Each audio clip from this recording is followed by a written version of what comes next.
आदरणीय गुरु जी एवं यहाँ उपस्थित समस्त लोगों को मैं प्रणाम करता हूँ। सर्वप्रथम आज स्वतंत्रता दिवस के अवसर पर हम सभी यहाँ उपस्थित हुए हैं, ये बहुत ही सौभाग्य की बात है। एक समय था कि इसी भूमि पर जब लोग आपस में एकत्रित होते थे किसी भी उन्नति के काम को करने के लिए, तो अंग्रेज आकर के उनके ऊपर कोड़े बरसाया करते थे, उन्हें परेशान किया करते थे, उन पर तमाम गोलियां चलाई जाती थी। एवं इन सभी संघर्षों को जानते हुए, इन सभी संघर्षों से लड़ते हुए हमारे वीर जवान बलिदान देकर के इस भारत की भूमि को स्वतंत्र किए हैं, तब आज हम स्वतंत्रता दिवस को मना पाते हैं। स्वतंत्रता दिवस मनाने का महत्व ये भी होना चाहिए कि हम देश में हुई इतिहास की घटनाओं को याद करें और जो गलतियां हुई हैं इतिहास में उन्हें सुधारें और देश को उन्नति के पथ पर आगे ले जाने के लिए एक सामाजिक संगठन बनाएं। इसलिए भी स्वतंत्रता दिवस को मनाया जाता है। मैं पंक्तियां प्रस्तुत करता हूँ कि तुम नवेली पीढ़ियों के सारथी हो जाओगे, तुम नवेली पीढ़ियों के सारथी हो जाओगे, थाल पूजा के बनोगे, थाल पूजा के बनोगे, आरती हो जाओगे और देश के इतिहास का यदि अंश भर जानोगे जब, बस उसी क्षण आप सच्चे भारतीय हो जाओगे।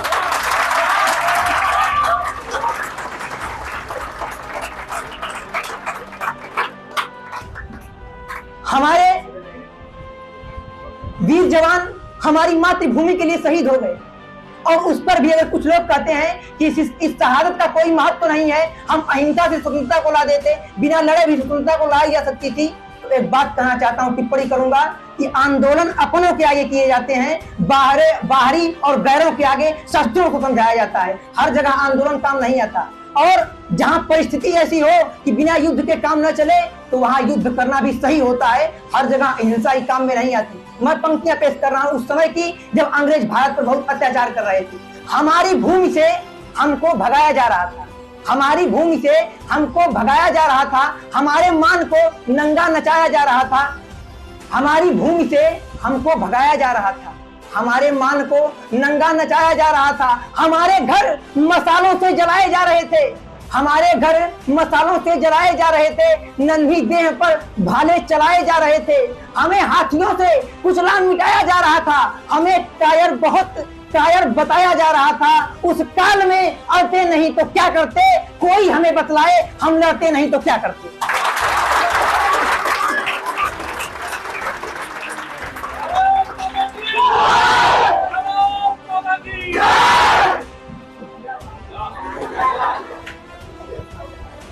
मुस्कुराना जिंदगी है, जिंदगी का सार है, मुस्कुराना जिंदगी है, जिंदगी का सार है, मुस्कान चेहरे पर समझिए देव का अवतार है। मुस्कुराना जिंदगी है, जिंदगी का सार है, मुस्कान चेहरे पर समझिए देव का अवतार है।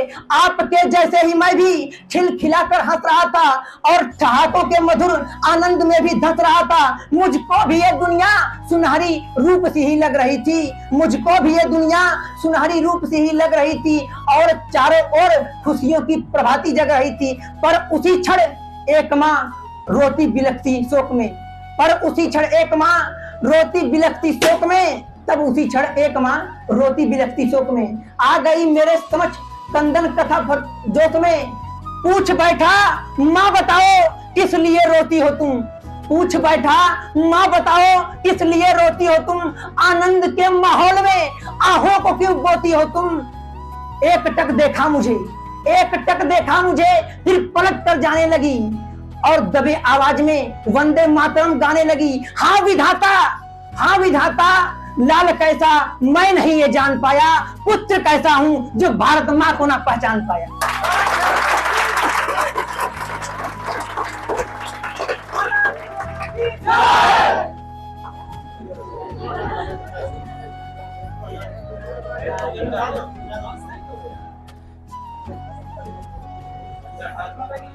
हाय विधाता, मैं नहीं ये जान पाया, पुत्र कैसा हूं जो भारत माँ को ना पहचान पाया।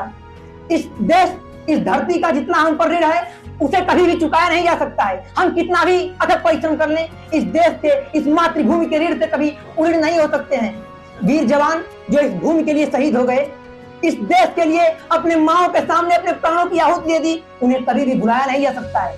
मैं पंक्तियां प्रस्तुत करता हूं इस मातृभूमि के लिए कि मैं इसको क्या दे सकता हूं, मैं इसको क्या दे पाऊंगा।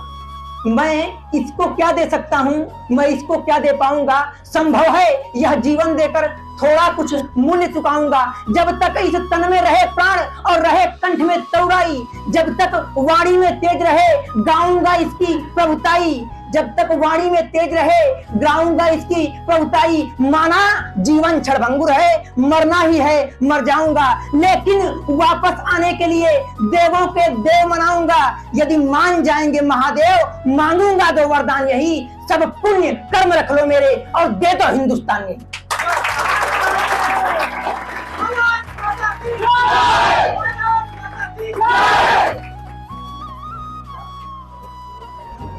सब पुण्य कर्म रख लो मेरे और दे दो हिंदुस्तान में।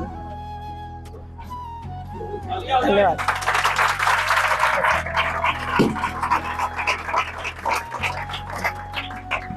सब पुण्य कर्म रख लो मेरे और दे दो हिंदुस्तान में। मैं आप सभी को बताना चाहता हूं कि इस भारत की भूमि में हमारी भारत की बेटियों को देवी का दर्जा दिया जाता है, उन्हें मां जगदंबा का रूप दिया जाता है, और उसके बाद भी अगर इन बेटियों पर कोई अत्याचार करे तो ये बर्दाश्त करने की बातें नहीं है। ऐसा नहीं होना चाहिए। एक पिता जो अपनी बेटी को पाल पोस कर बड़ा करता है, उस हर पिता की ये उम्मीद होती है कि उसकी बेटी अच्छे घर में जाए, उसकी बेटी देश और समाज के नाम को रोशन करे एवं उन्नति के पथ पर आगे जाए। और जब उसी बेटी के साथ कोई गलत करता है तो देश में जो देशभक्त होते हैं उनकी आंखों से आंसू आ जाते हैं। हर एक पिता की अपनी बेटी के प्रति क्या पुकार होती है, मैं 4 पंक्तियों से प्रस्तुत करता हूँ। फूलों की तरह पाला है तुझे, फूलों की तरह पाला है तुझे, तू कांटों की इबादत नहीं करना मेरी बेटी। फूलों की तरह पाला है तुझे, तू कांटों की इबादत नहीं करना मेरी बेटी। और 35 टुकड़े होकर जाने पड़े फ्रिज में, तू ऐसी मोहब्बत नहीं करना मेरी बेटी।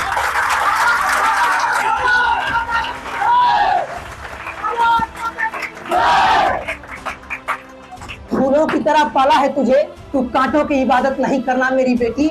और 35 टुकड़े होकर जाने पड़े फ्रिज में, तू ऐसी मोहब्बत नहीं करना मेरी बेटी। कुछ लोग जो भारत की बेटियों के प्रति कुछ भी बोल देते हैं, वो कहते हैं कि उन्हें घर में रखा जाना चाहिए, उन्हें देश में आगे नहीं बढ़ने दिया। मैं उन लोगों को एक संदेश देना चाहता हूं अपने इस कविता के माध्यम से कि कुछ लोग ये भी कहते हैं कि भारत की बेटियों को समाज में अधिकारी न दिया जाए। उन लोगों को मैं बता देना चाहता हूं कि मुझको तो सारी धरती की जीवनदाता दिखती है। इन बेटियों के लिए है लाइन, मुझको तो सारी धरती की जीवन दाता दिखती है और भारतीय संस्कार की शुद्ध सुजाता दिखती है। उनको भारत की बेटी में कमसिन कलियां दिखती होंगी, मुझको तो भारत की बेटी में भारत माता दिखती है।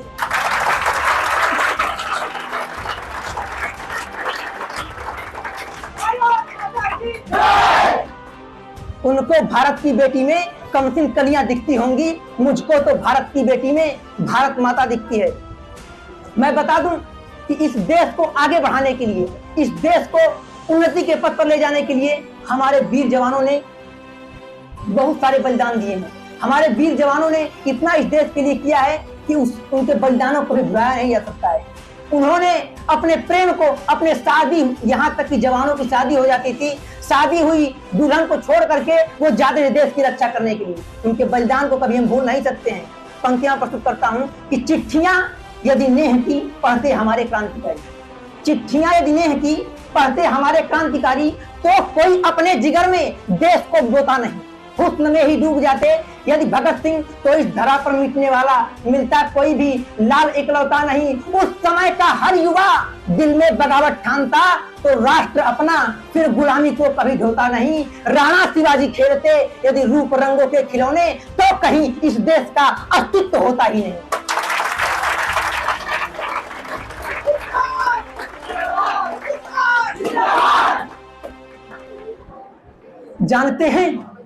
जानते हैं एक युग तक झेल कर संताप को, जानते हैं एक युग तक झेल कर संताप को, रक्त अपना क्रांतिकारी दे गए हैं आपको। चाहते यदि वे कि अपनी जिंदगी सुख में जिए, होटलों में मौज काटे, शाम को मदिरा पिए, तो मिलाकर हाथ वो दुश्मन से जीते शान से, तो मिलाकर हाथ वो दुश्मन से जीते शान से। जिंदगी राजाओं सी होती न जाते जान से, किंतु वो लड़ते रहे बस आपके मेरे लिए। लोग क्या पागल थे जिसने मौत से फेरे लिए? उन लोगों के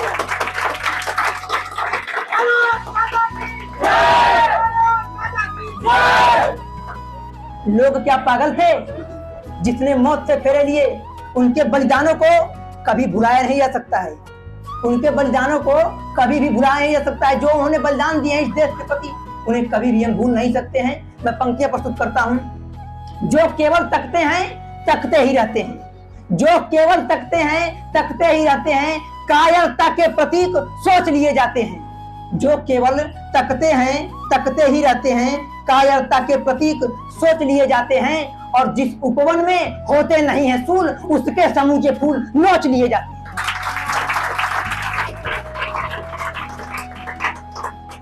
और जिस उपवन में होते नहीं हैं फूल, उसके समूचे फूल नोच लिए जाते हैं।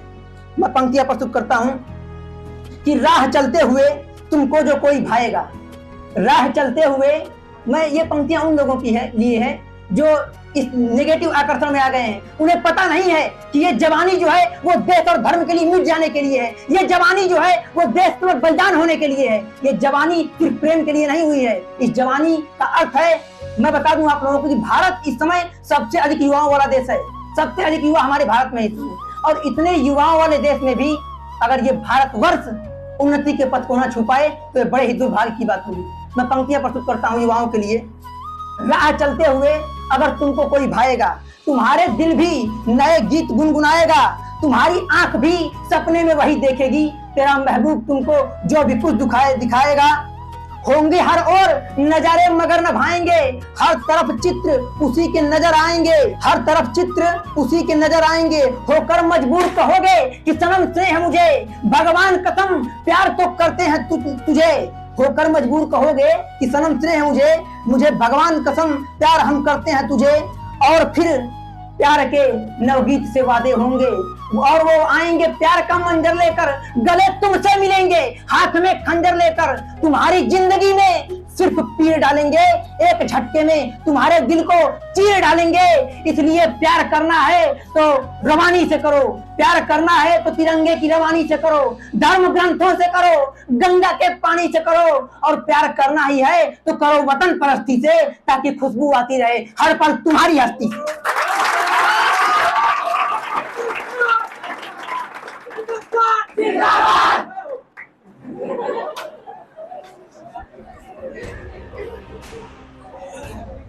और प्यार करना ही है तो करो वतन परस्ती से, ताकि खुशबू आती रहे हर पल तुम्हारी हस्ती से। तलवार चल चुकी है, तलवार चल चुकी है, आराधना करो अब। तलवार चल चुकी है, आराधना करो अब। ये वक्त साधना का है, साधना करो अब। वो साधना जो तुमको उन्नति के शिखर दिलाए, वो साधना जो तुमको उन्नति के शिखर दिलाए, वो साधना जो पहले जैसा प्रखर बनाए, वो साधना जो गीता का सार भी बताए, और वो साधना जो रण में तलवार भी चलाए।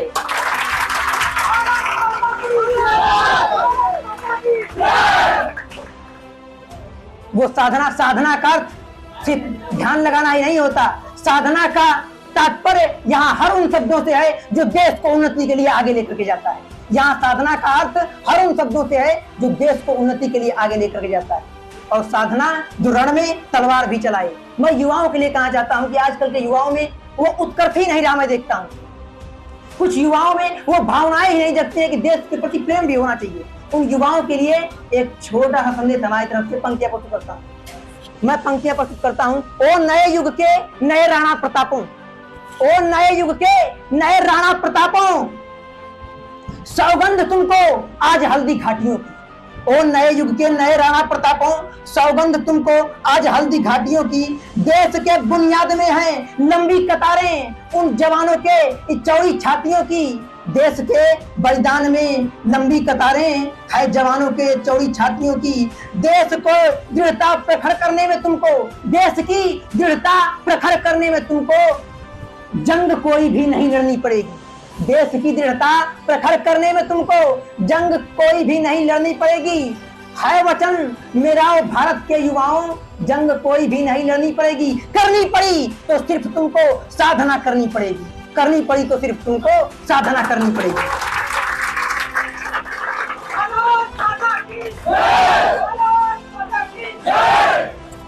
है वचन मेरा भारत के युवाओं, देश के उत्कर्ष में तुम्हें जंग कोई भी नहीं लड़नी पड़ेगी, करनी पड़ी तो सिर्फ तुमको साधना करनी पड़ेगी। संघर्ष को जानो, तुम्हें संघर्ष को जीना तुम्हें भी आता है क्या?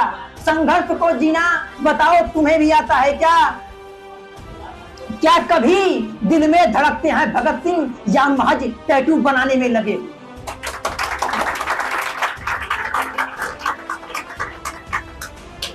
देश की दृढ़ता प्रखर करने में तुमको करनी पड़ी तो साधना करनी पड़ेगी। संघर्ष को जीना तुम्हें आता है क्या? या यूं ही आजकल के मैं युवाओं को देखता हूं कि इंस्टाग्राम रील में बिजी है, देश के बाहर से वर्ष से कुछ मतलब ही नहीं है उनको। कुछ युवाओं को मैं कह रहा हूं कि वो सिर्फ अपने दुनिया में ही मस्त हैं। ये बताओ, संघर्ष को जीना तुम्हें आता भी है क्या? या यूं ही नचने नचाने में लगे हो? दिल में धड़कते हैं भगत सिंह, दिल में तुम्हारे धड़कते हैं भगत सिंह, या महज टैटू बनाने में लगे हो?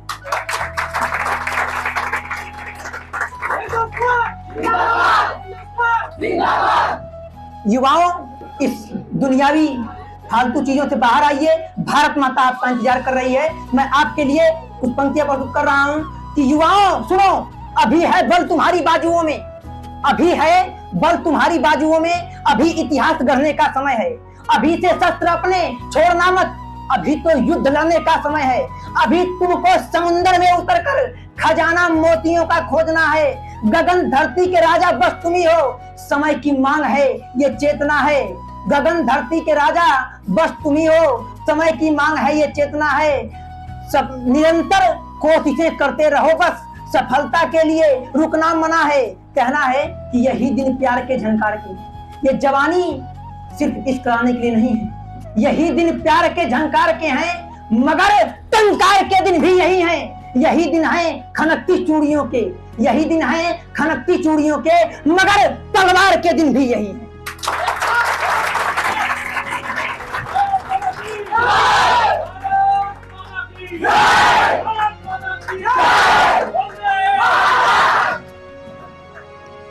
इस देश को बचाने के लिए हमारे भारत के कितने सारे युवा फांसियों पर झूल गए, सिर्फ इसलिए कि ये देश हमारा सुरक्षित रहे। आप सभी को पता है कि 14 वर्ष का बालक, 15 वर्ष के बालक, 23 साल के युवा इस देश को बचाने के लिए फांसी पर भी झूल गए हैं। उस अमृत गाथा को मैं सुनाता हूं कि भारत माता का सीना उस दिन गर्व से फूल गया। भारत माता का सीना उस दिन गर्व से फूल गया जब 14 वर्ष का खुदीराम हंसकर फांसी पर झूल गया। बच्चों ने बचपन दे डाला, वीरों ने जवानी दी, और दाग गुलामी का अब तक है, माओ ने कुर्बानी दी।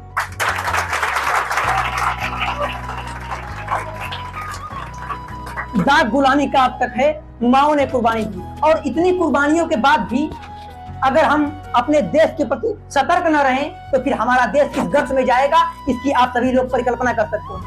ये बताइए, इस देश में रह करके भी अगर कोई इस देश के लोगों पर अत्याचार करे, अगर कोई इस देश के सैनिकों को पत्थर मारे, उन माताओं के दिल पे क्या बीतती होगी जो अपने बेटे को देश की सीमा की रक्षा करने के लिए भेज देते हैं। परिकल्पना करिए। मैं पंक्तियां प्रस्तुत करता हूं। चंदन जैसी माटी को फिर से खतरे में डाल रहे हैं, चंदन जैसी माटी को फिर से खतरे में डाल रहे हैं। आस्तीन के अंदर हम कितने सांपों को पाल रहे हैं। ना हारे दुश्मन से हम, ना फांसी फंदों से हारे हैं, हम तो घोर अहिंसक घर के ही जय चंदों से हारे हैं।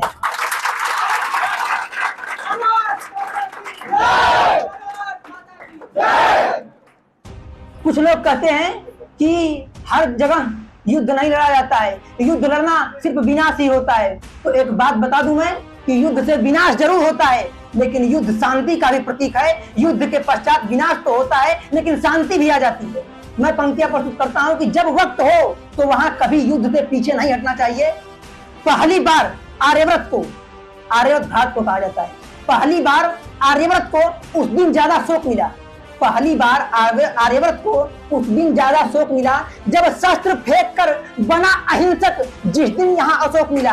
रक्त देखकर अगर दया उसका हृदय पिघलाती ना। सच कहता हूँ 17,000 की सेना अरब से आती ना। 4 औरत की कीमत 1 दिनार नहीं लगती। माताओं बहनों के यहाँ बाजार नहीं लगती। दुनिया जूझ रही जिससे ये शोर शराबा ना होता।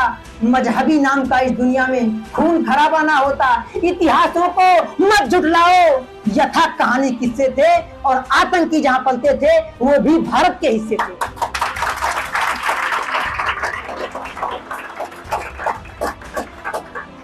इतिहासों को मत झुठलाओ, इतिहासों को मत झुठलाओ। यथा कहानी किस्से थे और आतंकी जहां पलते थे वो भी भारत के हिस्से थे। हमारे वीर जवान जिस मातृभूमि के लिए बलिदान दे देते हैं, जिस मातृभूमि के लिए फांसियां लगा लेते हैं, अगर उन्हीं वीर जवानों के ऊपर कोई पत्थर मारेगा तो सोचिए कि उनके हृदय की वेदनाएं क्या होंगी। जो वीर जवान अपना तन मन धन, अपनी शादी हुई नई दुल्हन को छोड़ करके देश की रक्षा करने के लिए आते हैं, अगर इसी भारत के लोग उन वीर जवानों के ऊपर पत्थर चलाएंगे तो उनके हृदय की अंतरात्माओं पर क्या गुजरती होगी। पंक्तियां प्रस्तुत करता हूं मैं। जिसकी खातिर फांसी झूले लहू मिलाया माटी में, जिसकी खातिर फांसी झूले लहू मिलाया माटी में, वही तिरंगा अपमानित है कश्मीर की घाटी में, वही तिरंगा अपमानित है कश्मीर की घाटी में। ये अपमान तिरंगे ध्वज का किसी दशा में नहीं सहेंगे। देशद्रोही अब किसी वेश में देश धरा पर नहीं रहेंगे। देशभक्त के सागर में फिर भीषण ज्वार शुरू होगा। तारुण्य ताप की ताकत से अब भारत विश्व गुरु होगा।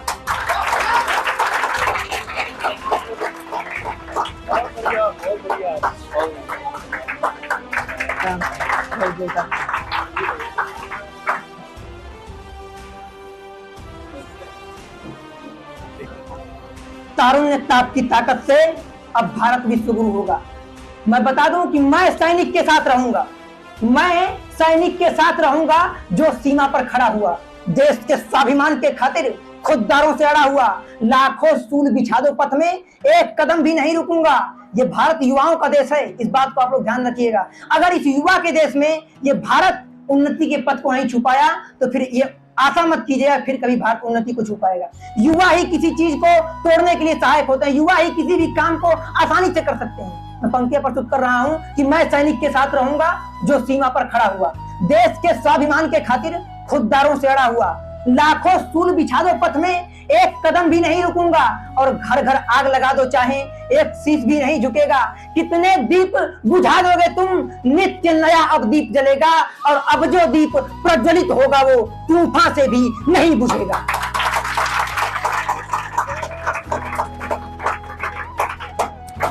और अब जो दीप प्रज्वलित होगा वो तूफान से भी नहीं बुझेगा। याद करो युवाओं, आप लोग उसी के वंशज हैं जिन्होंने 100 योजन लांग दिए हैं, जिन्होंने सिंहों को पकड़कर उनकी छातियां चीर दी हैं। आप लोग उन्हीं के वंशज हैं। अपने इन दायित्वों को मत भूलिए। देश के प्रति जो आपका कर्तव्य है पहले वही होना चाहिए। मैं पंक्तियां प्रस्तुत कर रहा हूं। जो 100 योजन लांग गया तुम उसी देव के आराधक, जो 100 योजन लांग गया तुम उसी देव के आराधक। सिंहों के दांत गिने जिसने तुम उसी वंश के संवाहक, जिसकी अस्थि से वज्र बना तुम हो दधीच के अंतधान। और टूट गया पर झुका नहीं तुम उस प्रताप के स्वाभिमान।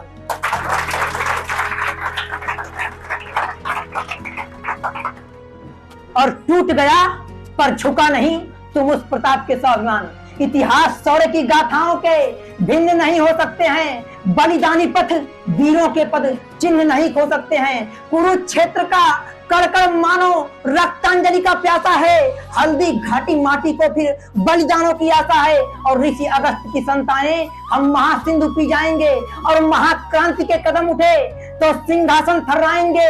दिनकर की चौनाई जागो, सारा देश जगाना है। दानव दुष्ट दरिंदों का अब नाम निशान मिटाना है। घोर तमस का वक्ष चीर कर, घोर तमस का वक्ष चीर कर, अंधकार का वक्ष चीर कर सूरज नया उगाना है। और प्राण रहे न रहे तन में पर हिंदुस्तान बचाना है। और प्राण रहे न रहे तन में पर हिंदुस्तान बचाना है। जो इस भारत में रहते हैं, भारत की सरकारी सुविधाओं का लाभ उठाते हैं, भारत के अन्न को खाते हैं।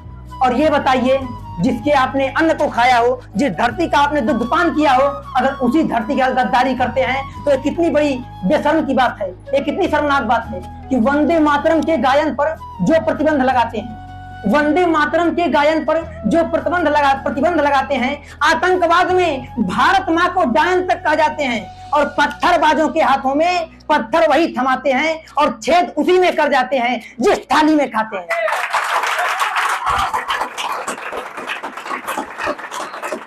और छेद उसी में कर जाते हैं जिस थाली में खाते हैं। अफजल के अवशेषों पर जो देशद्रोह की बात करें। कुछ लोग हम ये सोचिए कि हमारे देश में जब जवान शहीद हो जाते हैं तो माओ बहनों के आतंक, जो घर की आंगन की तुलसी होती है वो रोने लगती है। एक शहीद हुए माँ के आंगन की तुलसी रोती है और आतंकियों के घर की नाकफनी हंसती है। उसके बाद भी जब कुछ लोग जेएनयू यूनिवर्सिटियों में नारा लगाते हैं कि भारत तेरे टुकड़े होंगे, अफजल हम शर्मिंदा हैं, तेरे कातिल जिंदा हैं, तो उन माओं के ऊपर क्या बीतती होगी परिकल्पना कीजिएगा, जिनके ऊपर ये बीतता होगा कि एक तो मेरा बेटा शहीद हुआ है और उसके बाद भी ये लोग ऐसे नारे लगा रहे हैं कि भारत तेरे टुकड़े होंगे। एक छोटी सी कहानी मैं आप लोगों को सुनाता हूँ। एक बार लकड़ी जो थी उससे पूछा गया कि जब तुम्हें काटा जाता है तो तुम इतना चिल्लाते क्यों हो? लोहा तो नहीं चिल्लाता। तो जब लोहे ने पूछा लकड़ी से कि तुम्हें जब मैं काटता हूं तो तुम्हें इतना दर्द क्यों होता है, तुम क्यों इतना चिल्लाते हो? लकड़ी का जवाब सुनिएगा। उसने कहा कि तुम मुझे जब काटते हो तो तुम्हारे पीछे जो सपोर्ट के डंडे लगाए जाते हैं कुल्हाड़ी में, वो मेरी ही जाति का होता है, वो एक लकड़ी ही होता है, और जब अपना ही अपनों को काटता है तो बहुत तकलीफ होती है, इसीलिए मुझे दर्द होता है।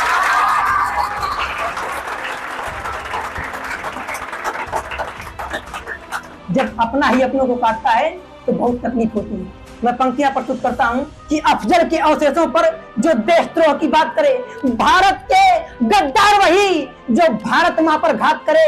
आस्तीन में सांप पालना हमको और स्वीकार नहीं, और भारत देश में गद्दारों को जीने का अधिकार नहीं। बिना मौसम हृदय कोकिल से भी पूजा नहीं जाता, जहां अनुराग पलता हो वहां दूजा नहीं जाता। विभीषण राम जी के भक्त थे, यह जानते सब आए, मगर जो राष्ट्रद्रोही हो उसे पूजा नहीं जाता।